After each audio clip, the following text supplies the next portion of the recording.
If you did get the two vaccines and you did get the first booster, and it's at least 4 months, 4 to 6 months from that time, so I believe personally that if you're above the age of 60, the data from Israel does document a small but specific advantage to you in terms of preventing hospitalization and preventing death. Those are the real ways that we decide, is a vaccine effective? Not did you not get sick from it, but did it prevent you from getting into the hospital? Did it prevent you from dying?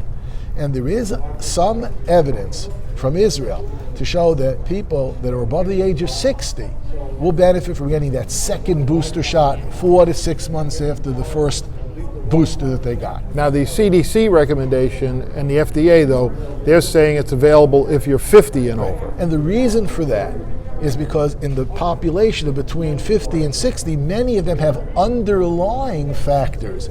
And we need to remember that prior to last week, everybody's in agreement that there is significant benefit for people that are moderately or severely immunocompromised, meaning that they have underlying medical problems. So even if you're 20 years old, if you have those underlying medical problems, so then you would benefit from getting a second booster. So what are some of those underlying immunocompromised if you're being treated for cancer? Right, so the CDC does have a list. It's not an all-comprehensive list, but it's an idea.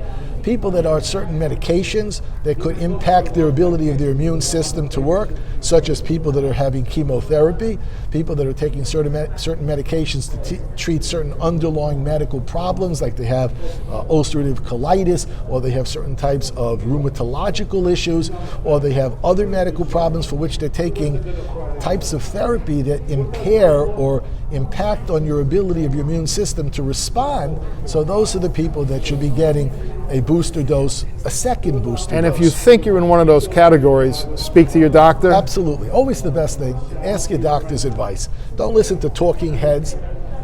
Your case may be different. When we have a conversation like this, it's to educate the public about what to ask their doctor. People shouldn't be practicing medicine on their own. They should be asking their doctors at Mount Sinai South NASA. We have wonderful physician practices, Mount Sinai, doctors of Long Island, they're all over the place. Establish a good relationship with your primary care doctor, an internist, a family practice doctor, and use them to guide you, should you or should you not personally get a second booster dose. Almost everybody should be getting the first booster dose. There you don't need to specifically ask your doctor, but certainly nothing wrong with asking your doctor. But that's what this second booster is all about. The people that are at the higher risk, older people, are by definition at more of a risk for getting hospitalized and serious infection.